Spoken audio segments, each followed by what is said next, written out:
Oh, I did not see it.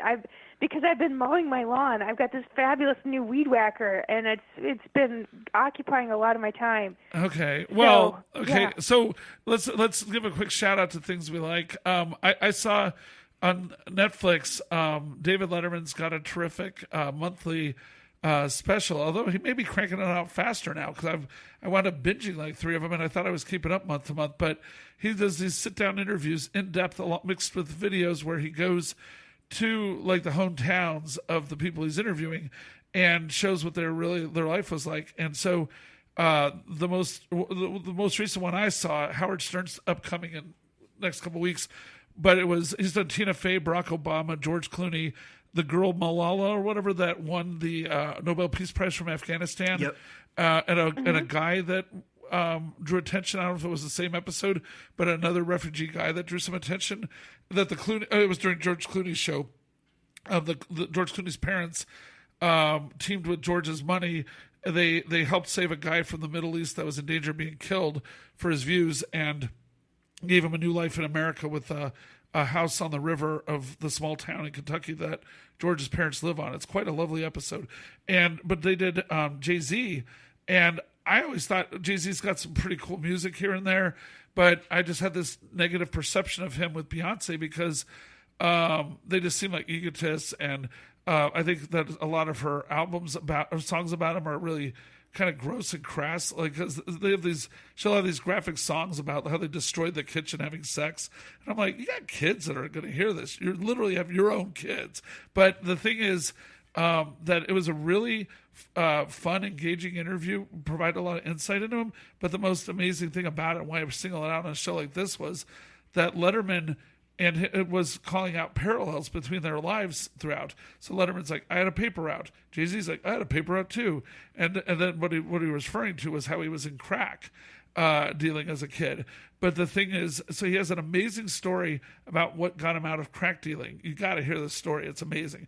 And then the other thing is that Letterman says, I hesitate to ask this. He says this really, really guardedly, but Letterman brings up how he himself was busted for having multiple affairs about 3 years ago. He's blackmailed, and that how it devastated his wife, and how he had to really dig deep to save his marriage. And Jay-Z got busted by Beyonce for having at least one affair, and so the two of them really get open about the difficulties of what led to, what leads you to do this to somebody, and having to get to terms with what's the worst part of their selves, and facing it and trying to change it. And it's really powerful. And I think it might speak to a lot of people, because they're certainly not the only ones who've had affairs that had to save their marriage. And so maybe people listening to us right now that could get something out of it. Yeah, sometimes you get pressure from blackmail. Sometimes you get pressure from a multi-platinum album. And Lemonade. Yeah.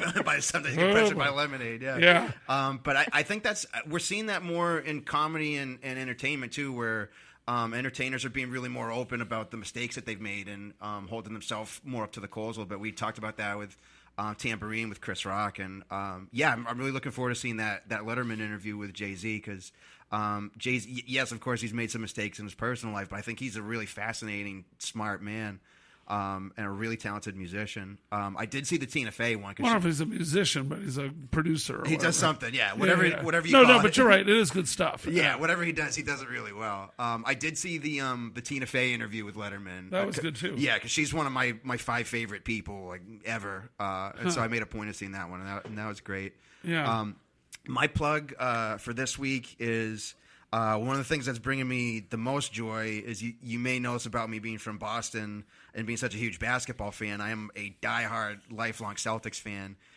They just made it to the Eastern Conference Finals, and that starts on Sunday. But it's worth bringing up on the show for a couple reasons. On opening night, we lost our second best player to one of the most gruesome leg injuries that you will ever see, and we lost him for the season. Then right before the playoffs, we lost our very best player, and the whole entire way, everyone says, "Oh, Boston's done. They can't overcome this.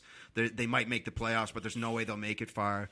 We just beat two really good teams just through great coaching and the guys really rallying around each other, and I think it's a really inspirational example, and they're a really fun team to root for, even if you're not like me from Boston. Also, we have a role player. His name's Shemi Ojale. He's a rookie out of Southern Methodist, and his Instagram stories often include prayers and Bible passages. And when that Gordon Hayward injury happened the first night, Shemi wasn't expecting to play because he wasn't getting a lot of playing time in practice. And the assistant coach called him over. He's like, "Hey, I need you." And he panicked for a second. He's like, "Whoa, am I about to check into the game 5 minutes into my very first game?" But it was a different assignment. The coach said, "I need you to gather the team and lead us in prayer and calm us all down." And so all the Celtics gathered together, and Shemi led the prayer to help calm them down. And that's something that they've done every game ever since. Wow, that's great. So, so Tanya, what would you like to recommend? Anything?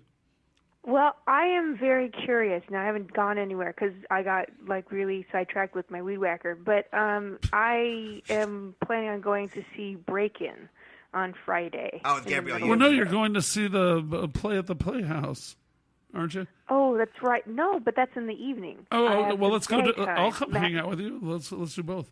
Anyway, whatever. So what about Break-In? How's that? What is that? See how he's like, look, listen to that. I'm trying to talk about something. He's like, no, I'll do that. Well, okay. I'll so we have a like each other as myself, co-hosts. Okay? Let's go. I don't go on no vacations. All right. I'm planning on seeing Break-In because one is that, although it kind of probably scared the garbage out of me, but I'm really curious. I'm so out of date with the actors and actresses that are popular now. Yeah. But I'm really curious to see. There's this, here's a single mom.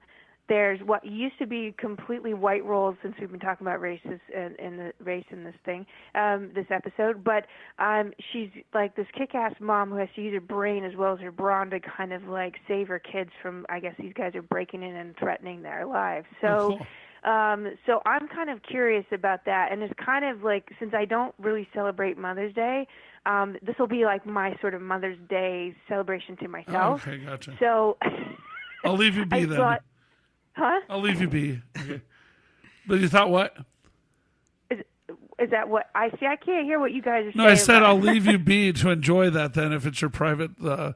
Yeah, exactly. So I'm going to have my own little girl day out and do that, and then I will go see the play with you on Friday evening. Okay. And we'll have stuff to talk about for the next episode. Yeah. My family's doing a similar thing in Boston for Mother's Day. We're locking my mother out of the house and see if she can try to climb his. I'm kidding. I'm kidding. I love you, Mom. You can get her dinner if she could find a way to pick a lock, right? Right. Jeez. Well, folks, I think we're way over time, so want to thank you for listening. And, I think we covered a lot of your stuff here. So, check out all the stuff that we said to check out and, either enjoy it or be outraged, but I think it'll make you think. So, till next time, I'm Carl Kozlowski. I'm Tanya Yarbrough. And I'm Michael Wally. You've been Pope Cultured.